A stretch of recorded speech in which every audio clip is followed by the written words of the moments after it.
Hi class, my name is Becky Wiederholt and this is the Unit 3 video discussion for Project Management 692. So the first question asks, what are some of the key techniques and methods to communicate effectively as a project manager? Some of these techniques will include pretty simple things like listening, asking questions, showing respect for your team members, emphasizing efficiency over speed. And what that means is that even if you are going at a slower pace, it's better to go at that slower pace than to go at a fast pace and be going nowhere. So, promoting that efficiency is a lot better in the long run for your team. And then also, the last one is updating your team whenever it's appropriate. So, when a project manager is able to incorporate all of these things into their communication plans, then the information shared with the team will be tailored to the correct audience, and it will be better to have these problems addressed early on, and it will be able to recognize problems earlier than otherwise. So some of the do's and don'ts for a project manager when communicating with the teams and stakeholders. Some of the do's include setting expectations, and that's with the stakeholders and with the team, discussing deliverables with the team, conducting status meetings with both the team and the stakeholders, and then asking questions of anyone involved that wants to make sure that the project is a success. Some of the don'ts for a project manager include having meetings just to have meetings. No one would want to go to a meeting like that if there's no purpose.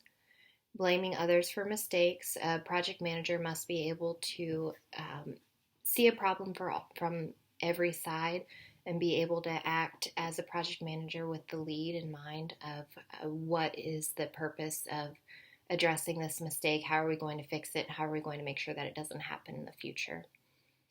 Making assumptions. A project manager shouldn't assume that everyone knows what's going on or knows exactly what to do.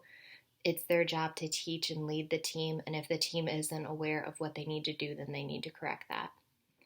And also micromanaging is a don't, because the team has been selected based on what they have shown the project manager that they can do, or they've been hired into the position because of what they are able to do, and the project manager is managing the project and not so much managing the day-to-day operations of the people. Some of the major components of the communication plan: defining a purpose. Why is the project, what is the project set to accomplish?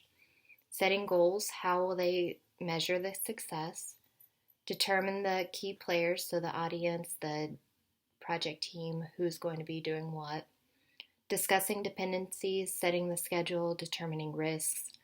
Being realistic, so staying within the budget, staying within the timeline expectations in the real world time.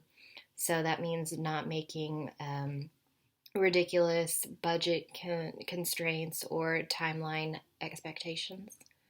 And also to be flexible, because things can change and the team has to be able to adjust to that. So why is the communication plan vital for project success? The communication plan is vital for the projects because there's too many decisions that need to be made. And if the project wants to be successful, then it also needs to be consistent. So that consistency is with details, and then people need to work together because each part of their project isn't independent. It all goes together with the same project. Most important person on the communication is the receiver.